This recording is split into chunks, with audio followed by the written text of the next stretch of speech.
স্বামীজি, রাজস্থানে যখন আপনার সাধনা চলছিল সেই সময় আপনি নবমার্গ দর্শন বলে একটা হিন্দিতে বই লিখেছিলেন।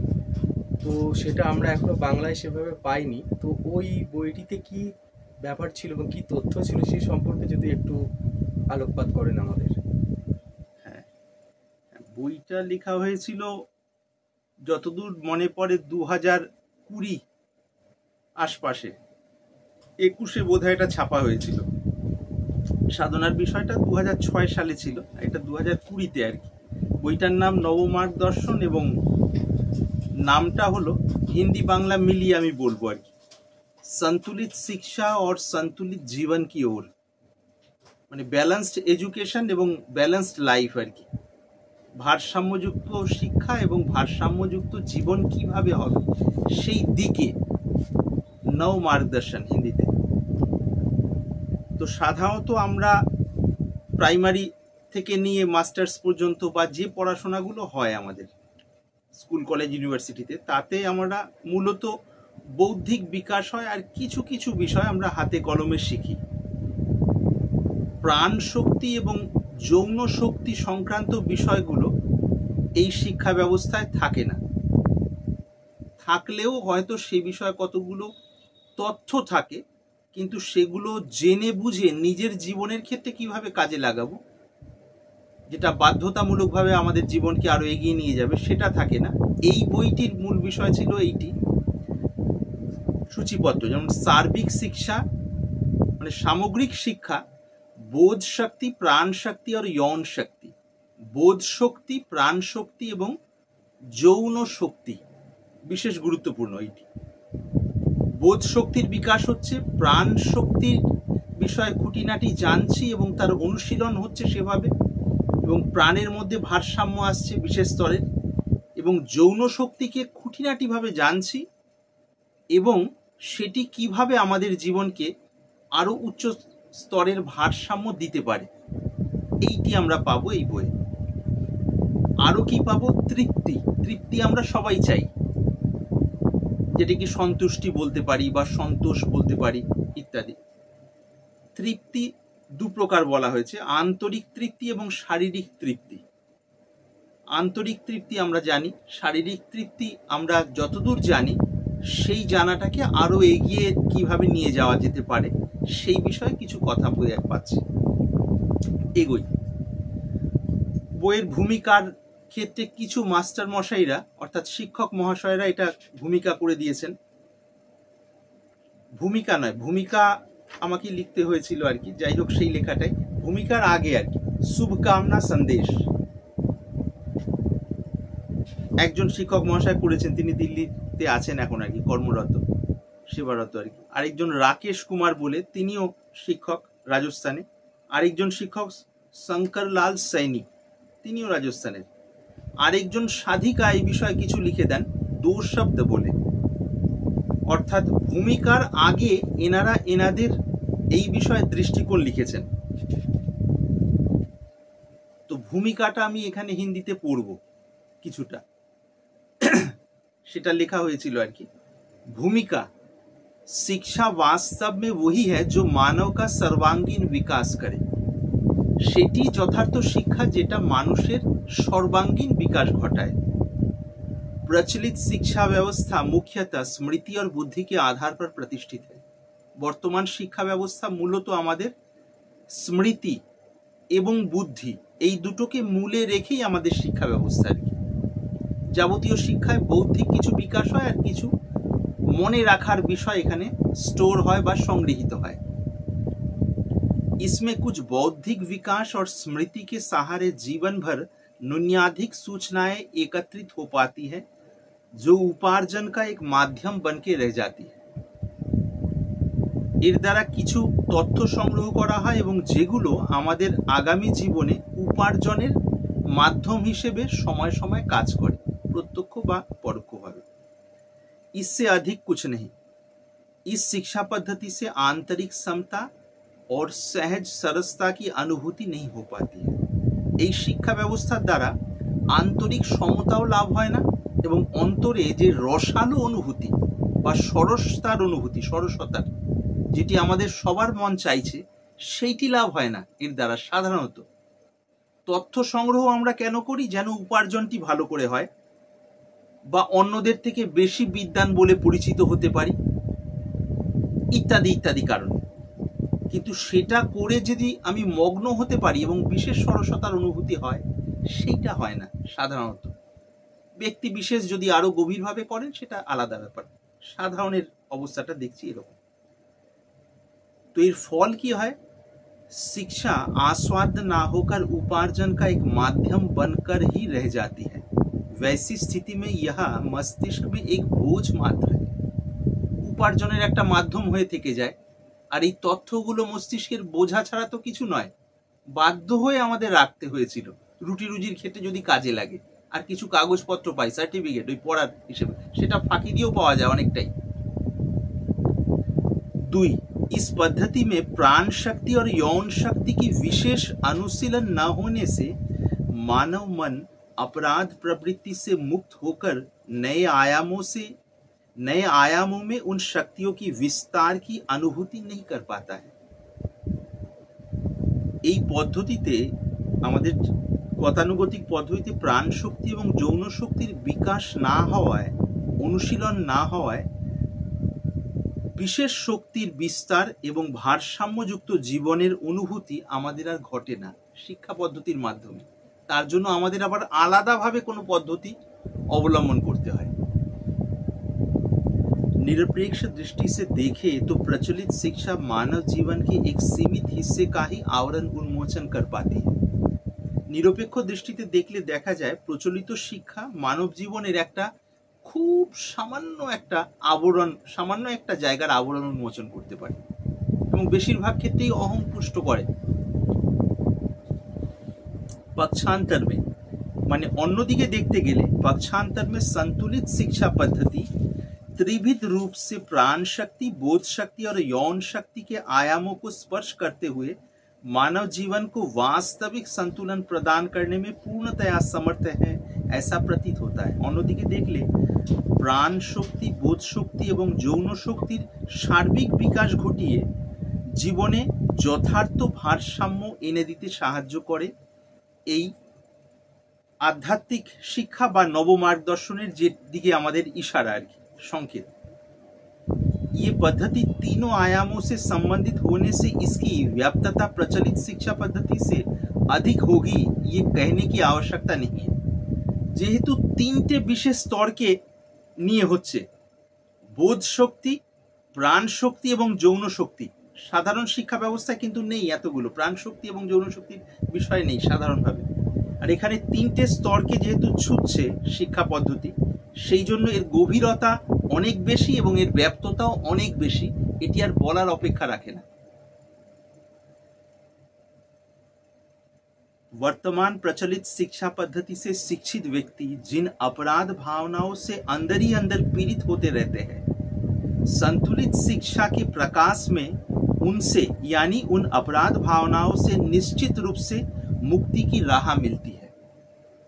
সাধারণ শিক্ষিত মানুষের কি অবস্থা হয়, যে একজন মাস্টার ডিগ্রি করলেন একটা বিষয়ে, দুটো বিষয়ে, তিনটে বিষয় বা ততোধিক বিষয়, একজন ডাক্তার হলেন, একজন ইঞ্জিনিয়ার হলেন, একজন বৈজ্ঞানিক হলেন, একজন ন্যায়াধীশ হলেন, মানে জাজ হলেন, একজন উকিল হলেন, কিন্তু তাদের ভেতরের অপরাধ প্রবৃত্তিগুলো তো তাদের ভেতরে দংশন করতে থাকে সময় সময়।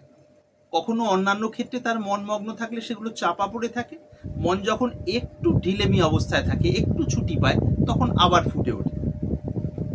এইটি গুরুত্বপূর্ণ জায়গা। অর্থাৎ জাগতিক শিক্ষার যা কিছুই করে ফেলা হোক, কোনোভাবেই অপরাধ প্রবৃত্তি থেকে মন স্বাভাবিকভাবে মুক্ত হয় না। তখন মানুষের একটা ভ্রান্ত ধারণা হয় যে অপরাধ প্রবৃত্তিগুলো নিয়েই চেপে চেপেই তথাকথিত কন্ট্রোল অবস্থায় থেকেই বোধহয় আমাদের জীবন কাটিয়ে দিতে হবে। এ থেকে জীবিত অবস্থায় বোধহয় কখনোই মুক্তি সম্ভব নয়, এই ধারণাটা নিয়েই বেশিরভাগ মানুষ চলেন। তথাকথিত যারা সমাজের ইন্টেলেকচুয়ালস তাদের কথা বলছি, অ্যাভারেজে, ব্যতিক্রমী যদি এক একজন থাকেন তাদের কথা বাদ ছেড়ে রেখে। আচ্ছা, তাহলে এই যে শিক্ষা ব্যবস্থা, যে শিক্ষা ব্যবস্থা নিয়ে আমরা এই বইয়ে কিছু আলোচনা পাচ্ছি, সেখানে বলা হচ্ছে ऐसी स्थिति में यानी इस शिक्षा पद्धति का अनुसरण करने से ऐसी स्थिति में विलक्षण आंतरिक सरसता एवं अधिकतर बौद्धिक सूक्ष्मता प्राप्त करके मानव युगपत शांति और विशेष व्यवहारिक कुशलता प्राप्त करेंगे।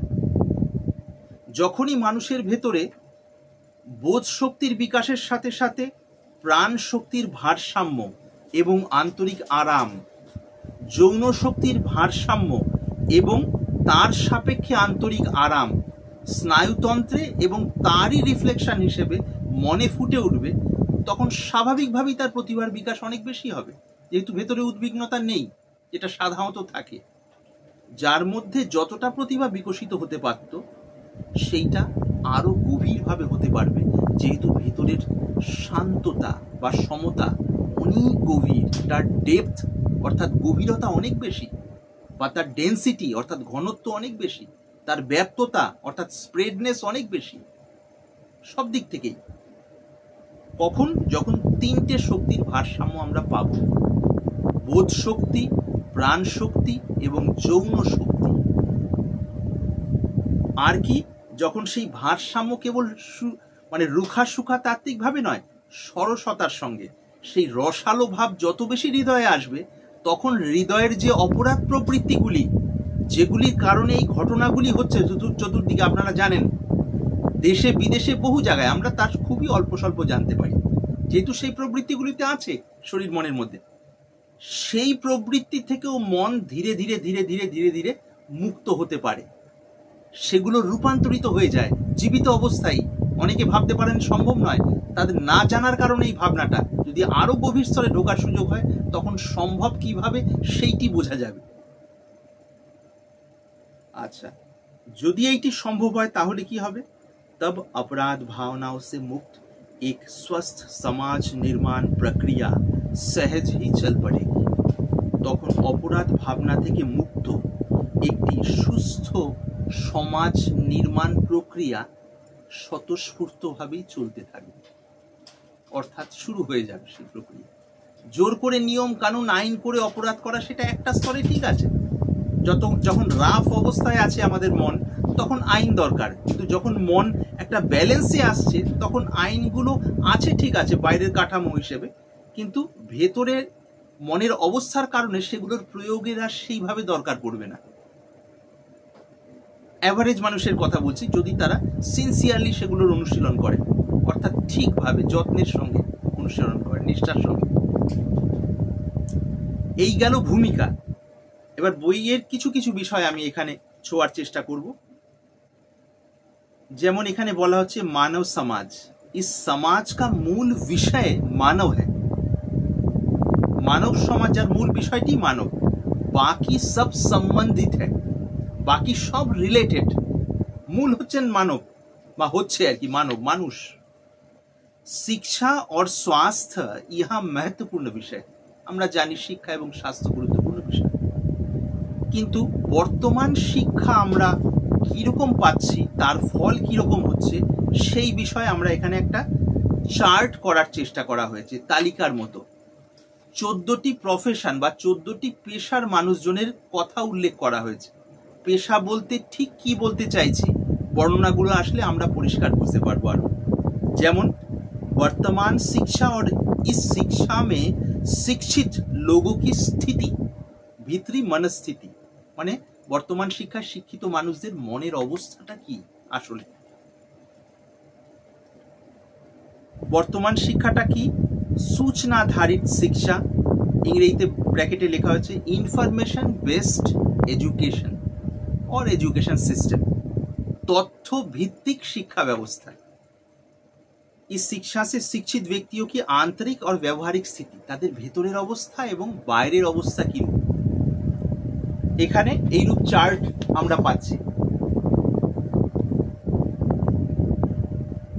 এই চার্টে উপরে যেগুলো আছে সেগুলো পড়বো এবং কিছু কিছু জিনিস পড়বো যাতে একটি ধারণা তৈরি হয়। কিরকম? প্রথমে ওই 14টি প্রফেশন বলতে কি বলতে চাইছি সেটি।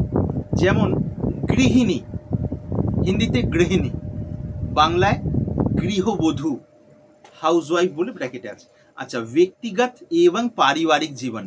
একজন গৃহিণীর ব্যক্তিগত এবং পারিবারিক জীবন কিরকম?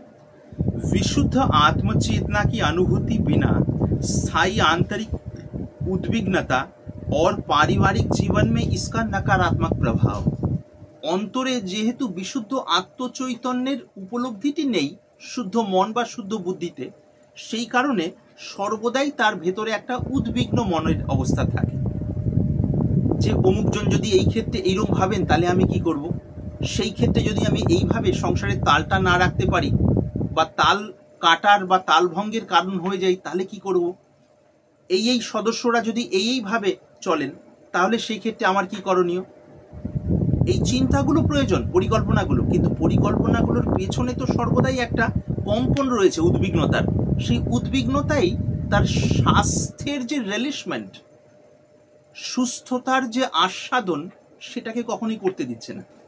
অন্য মানুষজন আসলে তাদের খুশি করার জন্য আমরা ব্যবহার ভালো করছি, ভেতর থেকে আমাদের ভালো ব্যবহার ফুটে উঠছে না আর কি। অন্যদের সাপেক্ষে যখন ব্যবহার ভালো করছি সেটা একটা পরিশ্রম, মাঝে মাঝে তাতে ছেদ পড়তে পারে। আর যেটা ভেতর থেকে ব্যবহার ভালো উঠবে সেটা পরিশ্রম নয়, কেন সেটাকে মেনটেন করতে হচ্ছে না, ন্যাচারালভাবেই স্বাভাবিকভাবেই ফুটে ওঠে। সেই অবস্থাটা থাকবে কিভাবে? যদি আত্মতত্ত্বের উপলব্ধিটি থাকে, এখানে নেই। তার কারণ গৃহিণী সর্বদাই উদ্বিগ্ন বা বিশেষ মনের মতো কিছু ঘটনা বা ব্যক্তিবস্তু পরিস্থিতির সঙ্গে যদি যোগ হয় তখন একটা সাময়িক খুশি। তার ফল কি হচ্ছে সামাজিক জীবনে? उद्विग्न व्यक्ति और उद्विग्न व्यक्ति से असुखी परिवार से अस्वस्थ समाज। व्यक्ति यदि उद्विग्न हन ताहले परिवार असुखी, असुखी परिवार होले अनेकगुलो परिवार निये समाजও অসুস্থ। এইবার তার প্রভাব কি পড়ছে? পেশা या सेवा के क्षेत्र में योगदान, তার যে কাজকর্ম তার প্রভাব সমাজের মধ্যে কিরকম হচ্ছে?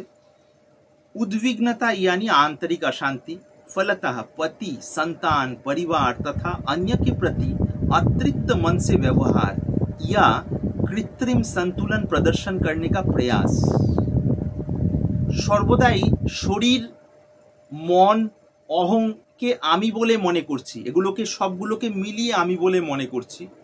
তার পক্ষে কোনো ঘটনা ঘটলে খুশি হচ্ছি, তার বিপক্ষে অর্থাৎ প্রশংসার বিনিময়ে নিন্দা হলে দুঃখী হচ্ছি। মানুষের মন রাখতে গিয়ে সবসময় উদ্বিগ্ন থাকছি। ফল কি হচ্ছে? সর্বদাই ভেতরে একটা উদ্বিগ্নতা, তার ফলে ভেতরের ভারসাম্য থাকছে না। আর ভারসাম্য না থাকার কারণে মিথ্যা বানানো একটা ভারসাম্য দেখানোর চেষ্টা, অর্থাৎ কৃত্রিম ভারসাম্য প্রদর্শনের চেষ্টা। তার ফল কি হচ্ছে? কৃত্রিমতা বরাবর মানে কৃত্রিমতা সমান সমান मानसिक वजन या भार समान समान अशांति।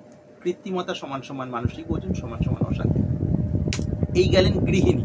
এইরকম করে ছাত্রেরও তাই তথ্য সংগ্রহ করা হচ্ছে, কিন্তু যথার্থ আমি কে সেইটা জানার দিকে কখনোই তার সুযোগ হচ্ছে না, কেন নেই এই শিক্ষা ব্যবস্থায়।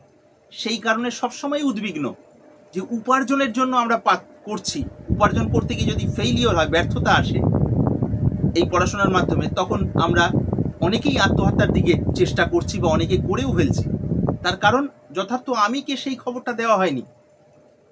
টেনশন এই মাত্রায় আসছে তখন আর বেঁচে থাকার কোনো মানে খুঁজে পাচ্ছি না।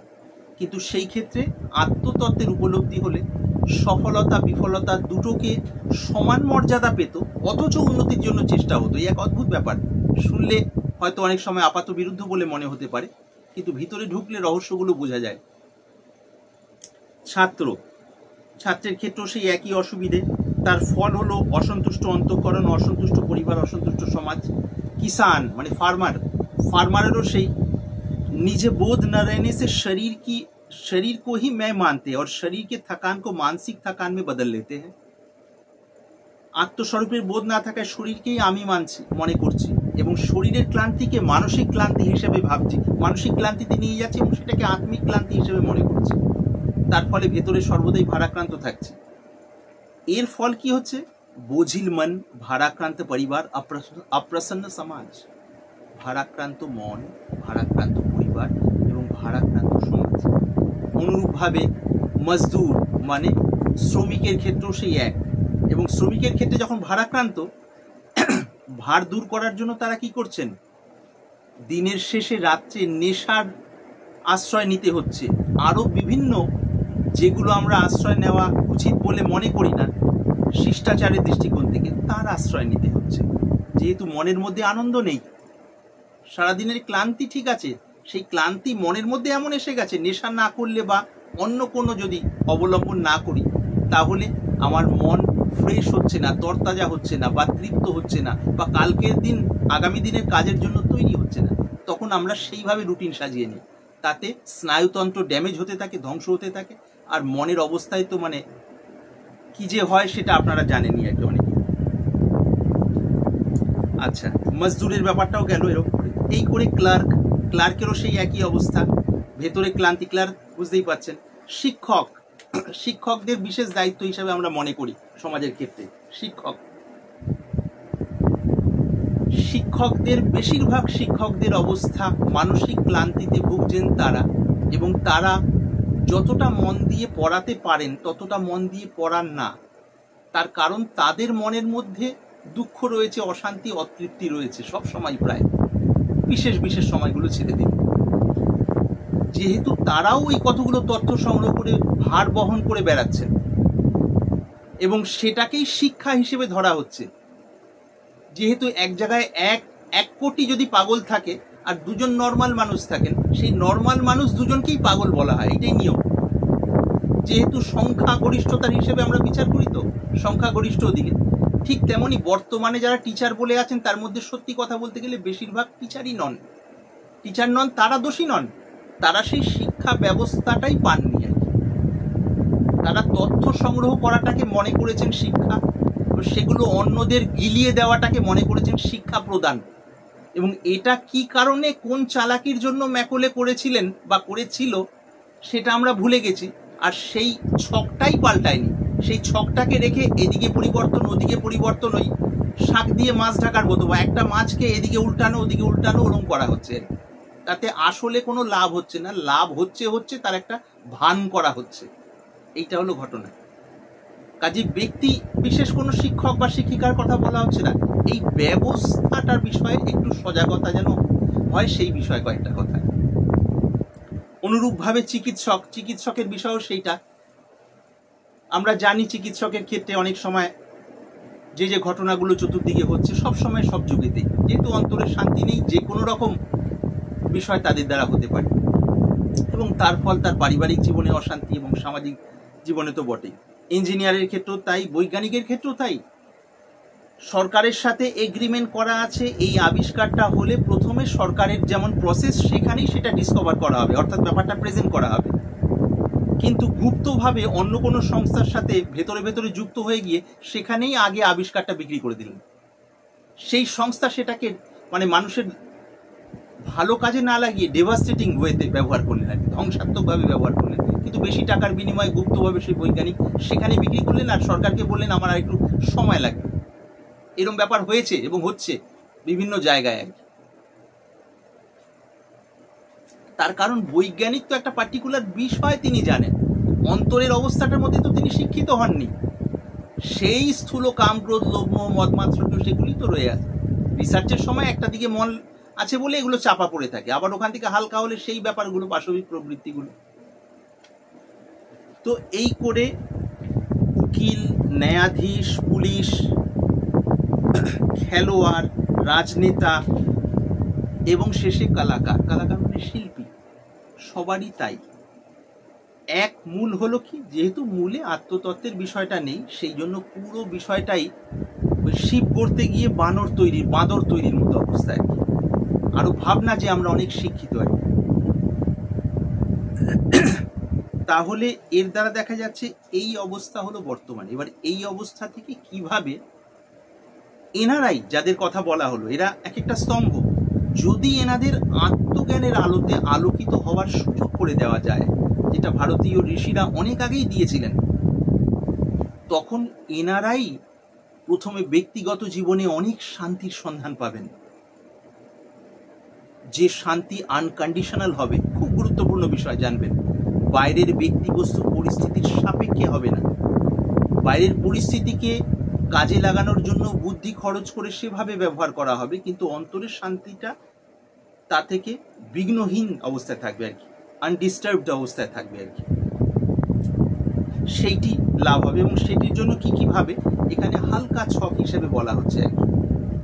মানব শরীর ছকের মধ্যে আমরা পাচ্ছি মানব শরীর, প্রাণ শক্তি, বোধ শক্তি, মূলে यौन শক্তি, পূর্ণ মানব জীবন। তার মানে মানব শরীরের এই তিনটে মূল স্তম্ভ, তা নিয়ে পূর্ণ মানব জীবন বলা যায়। তারপরে मानव जीवन की सार्विक विकास क्रम, आंतरिक तृप्ति या संतुलन, दैहिक तृप्ति या संतुलन, संतुलित बुद्धि, संतुलित मानव और स्वस्थ समाज। অর্থাৎ মানব জীবনের সার্বিক বিকাশ কখন হতে পারে? যখন দৈহিক তৃপ্তি এবং আন্তরিক তৃপ্তি দুটো ঠিক ঠিক ঘটবে। তাহলে এখানে আত্মজ্ঞানটি লাভ হলে বুদ্ধি নিরালম্ব ভূমিতে স্থির হওয়ার যোগ্যতা অর্জন করে। কে লাভ করতে পারবেন? যারা এর ইম্পর্টেন্স অর্থাৎ এর গুরুত্ব বুঝবেন। গুরুত্ব বুঝলে প্রপার চ্যানেল অনুযায়ী অর্থাৎ প্রপার ধাপ অনুযায়ী সঠিক পথ অনুযায়ী চললে ধীরে ধীরে ধীরে ধীরে ধীরে ধীরে সেই পরম বোধে বুদ্ধি প্রতিষ্ঠিত হয় বা অন্তরের ভ্রান্তি চলে যায়। তার জন্য বহু রাস্তা আছে, এখানে সেই বিষয়ে সামান্য সংকেত দেওয়া হলো। এই অবস্থাটি হওয়ার পর যেটি গুরুত্বপূর্ণ বিষয়, এর মধ্যে আরো বিভিন্ন বিষয় রয়েছে এই জায়গা থেকে। অপরাধ কি ধারণা, অপরাধ বলতে আমরা কি বুঝি? এই যে অপরাধের যে সাজা বলছি, এইখানেও রহস্য রয়েছে। কিরকম? यद्यपि इस विषय में अनेकों धारणा है, तथापि इस पर कुछ विचार कहेंगे जिससे व्यक्ति अधिकारों का हनन हो, वही अपराध है। যার দ্বারা ব্যক্তি অধিকারের হনন হয় সেইটি অপরাধ। এক কথা এখানে বলা হচ্ছে, जैसे शारीरिक या मानसिक निर्यातन, इसे इस प्रकार कह सकते हैं कि जिससे किसी भी व्यक्ति को किसी भी तल पे क्षति या कष्ट पहुंचे, वही अपराध है। अपराध की धारणा संक्षेप में समाज में कुछ इस प्रकार है। সংক্ষেপে সমাজে অপরাধের ধারণা কি? যার দ্বারা কোনো মানুষের কোনো স্তরে, শারীরিক স্তরে এবং মানসিক স্তরে ক্ষতি করা হয় ইচ্ছাপূর্বক, সেইটি অপরাধ। সহজ সরলভাবে এইটি। এবার অপরাধের বিষয় আবার সামাজিক এবং জৈবিক দৃষ্টিকোণ, সামাজিক এবং জৈবিক দৃষ্টিকোণ। সামাজিক দৃষ্টিকোণ হিসেবে কিরকম? সামাজিক দৃষ্টিকোণ হিসেবে যেগুলোকে আমরা অপরাধ বলছি, জৈবিক দৃষ্টিকোণ হিসেবে বিচার করলে আমাদের ভাবনা পরিবর্তন হবে। সামাজিক দৃষ্টিকোণ হিসেবে একটা উদাহরণ দিচ্ছি। একটি ছেলে বা মেয়ে একে অপরকে যদি উত্ত্যক্ত করে পথে চলার সময়, আমরা সাধারণত ভাবি যে ছেলেরাই মেয়েদের উত্ত্যক্ত করে থাকে, কিন্তু বিপরীতটি হতেও দেখা যায়। স্থান কাল পরিস্থিতির সাপেক্ষে যদি নিরপেক্ষভাবে খোঁজ করি দেখবো, বা অনেকের অভিজ্ঞতা হয়তো আছে, যেখানে মেয়েদের সংখ্যা বেশি, একটি ছেলে যাচ্ছে পথ দিয়ে, তখন সেই মেয়েরাও আবার বিভিন্নভাবে টিজ করে থাকেন।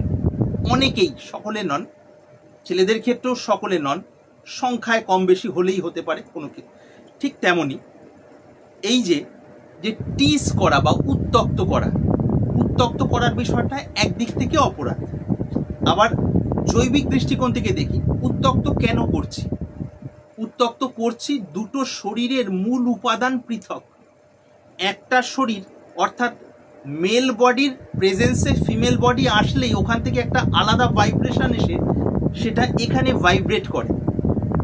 ভাইস ভার্সা, বিপরীত দিকেও মেল বডির প্রেজেন্সে বা ফিমেল বডির প্রেজেন্সে মেল বডি আসলেই এখানে যদি শরীর সুস্থ হয় একটা আলাদা ভাইব্রেশন আসবেই আসবে।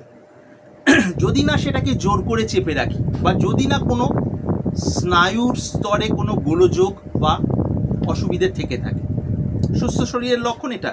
দুটো মেল ফিমেলকে দাঁড়ান করানো হয়েছে, দুজনেই সুস্থ, দুজনেরই বয়স 17-18 থেকে নিয়ে 20-30 বা 35, কিন্তু একের প্রভাব আরেকজনের মধ্যে হচ্ছে না, তখন বুঝতে হবে কোথাও গন্ডগোল আছে স্নায়বিক স্তরে বা মানসিক স্তরে আর কি। অথবা কেউ যদি সেই স্থিতি লাভ করেন, নিউট্রাল জোন বা পরমাংশ স্থিতি, তখন সেই প্রভাব পরিবর্তিত হয়ে অন্য রূপ ধারণ করে। কিন্তু নর্মাল গ্রাউন্ডে কেউ যদি প্রভাবিত না হন তখন বুঝতে হবে মেডিকেলি বা ডাক্তারি হিসেবে দেখতে গেলে কোনো না কোনো জায়গায় গন্ডগোল আছে, সূক্ষ্মাতি সূক্ষ্ম স্তরে আর কি। সেটাকে গন্ডগোল হিসেবে ধরবো কি ধরবো না সেটা আলাদা ব্যাপার। তো সামাজিক স্তরে যেগুলোকে আমরা উত্তক্ত করাকে অপরাধ বলে ধরি, জৈবিক দৃষ্টিকোণ থেকে দেখতে গেলে পুরুষ এবং স্ত্রী শরীরের উভয়ের যে ভেতরের আণবিক স্থিতি, সেই হিসেবে এটি খুব স্বাভাবিক। হ্যাঁ, এটিকে আমরা সামাজিক ক্ষেত্রে চলার ক্ষেত্রে লাগাম লাগিয়ে নিয়ন্ত্রণ করার চেষ্টা করছি বা করে চলবো, সেটি একটি সিস্টেম ব্যবস্থার হিসেবে। কিন্তু অপরাধ হিসেবে যদি বলি, জৈবিক দৃষ্টিকোণ কিন্তু এটাকে সমর্থন করে না, এটি কিন্তু বুঝতে হবে। নিয়মের মধ্যে আটকে থাকা এক, আর গোড়ায় গিয়ে উপলব্ধিতে পৌঁছানো সম্পূর্ণ ভিন্ন ব্যাপার। নিয়ম দরকার গ্রস লেভেলের ধ্বংস হাত থেকে বাঁচানোর জন্য। স্থূল যে হেগেলডি পেগেলডি যে অবস্থা, মানে বিভ্রান্তিকর অবস্থা, অসুবিধার কারণগুলোকে আটকানোর জন্য স্থূল কাঠামো দেওয়া হয়, সেটা নিজের জায়গায় ঠিক আছে, কিন্তু সমাধান করতে গেলে ভেতরে ডুব দিতে হবে আর কি। গুরুত্বপূর্ণ বিষয়। আচ্ছা, তাহলে সামাজিক দৃষ্টিকোণ থেকে আমরা যেগুলোকে অপরাধ বলে মনে করি, সেইটি জৈবিক দৃষ্টিকোণ থেকে সবসময় যে খারাপ, নেগেটিভ বা অপরাধ হবে তার কোনো মানে নেই। এইটি বোঝার জন্য, এইভাবেই আমরা যে চলবো সেটা নয়, বোঝার জন্য এটি বলা হচ্ছে। তারপরে কি, किशोर अवस्था तथा इससे आगे भी जीवन धारा के आधार पर विश्लेषण। किशोर अवस्था एवं एर থেকে আরো এগিয়ে গিয়ে জীবন ধারার বিশ্লেষণ। কিশোর অবস্থা খুব গুরুত্বপূর্ণ বিষয়। আপনারা জানেন আর্টসে হিউম্যানিটিস যে স্ট্রিম, তাতে একটি সাবজেক্ট আছে শিক্ষা বিজ্ঞান বা এডুকেশন বলে। সেখানে বলা আছে এই 13 to 19 এই অবস্থাটা ঝড় ঝঞ্ঝার কাল, টিনেজ, কিশোর অবস্থা। ঝড় ঝঞ্ঝার কাল মানে শরীরের বিভিন্ন পরিবর্তনের ফলে মনের মধ্যেও বিভিন্ন রকম বিষয়গুলো হয় এবং আনুষঙ্গিক বিষয়গুলো হয়। এইটুকু বলে শেষ করে দেওয়া হয়েছে। এবং ঝড় ঝঞ্ঝার কালে কোনো রকম ভাবে মন ঝড় ঝঞ্ঝা মুক্ত হতে পারে সেই বিষয়ে কোনো কথা বলা নেই, যেহেতু সেই সন্ধানটি যারা লিখেছেন তাদের জানা ছিল না আর কি। এইটি ধরে নিতে হবে, যেহেতু ওইটাই সর্বোত্তমটাই মানুষ লেখেন আর কি, বা বিশেষ ক্ষেত্রে কোনো ক্ষেত্রে হাইড করা হয়, আলাদা ব্যাপার। কিন্তু মজার ব্যাপার জানানোর জন্য বলছি, এবং রেকর্ডিং হচ্ছে সে জায়গায় বলছি, ওই ঝড় ঝঞ্ঝার কালের যে শারীরিক স্থিতি এবং মানসিক স্থিতি, সেটিকে যদি প্রপারলি চ্যানেলাইজ করা যায়, সেই ঝড় ঝঞ্ঝাই বড় বড় প্রতিভার বিকাশ ঘটিয়ে দিতে পারে। তার ক্ষেত্রে যৌন শক্তির বিশেষ কাজ রয়েছে আর কি। তো সেই বিষয়গুলো এখানে আছে একটু একটু বিস্তৃতভাবে আর কি। তো এবার দেখা যাচ্ছে বাস্তবিক স্থিতি, মানে এগুলো একটু বিশ্লেষণ করার পর দেখা যাচ্ছে যে যতজন মানুষ আছেন চতুর্দিকে, তার মধ্যে বেশিরভাগ মানুষই এই বিষয়গুলো নিয়ে বিভ্রান্ত।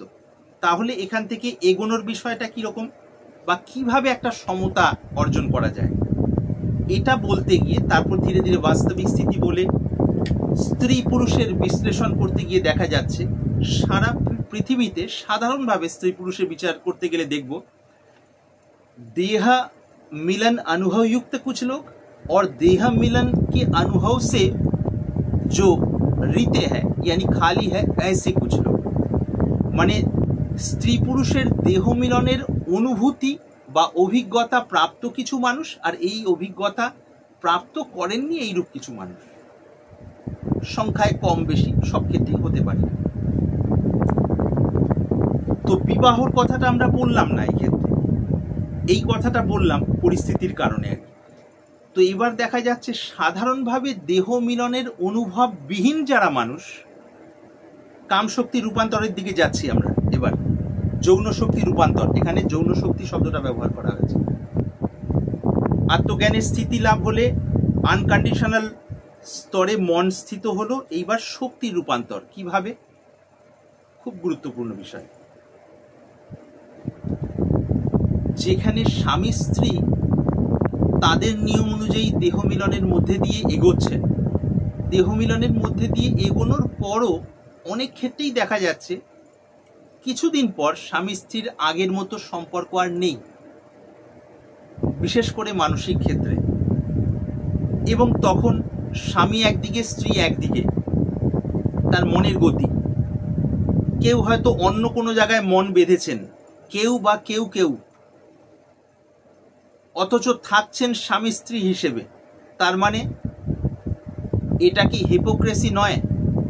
এটা কি ভণ্ডামি নয়? একটা স্তরে নিজের কাছে নিজে থাকছি স্বামী স্ত্রী দুটো শরীর এক জায়গায়, কিন্তু মন আমি ধার দিয়ে রেখেছি অন্য জায়গায়।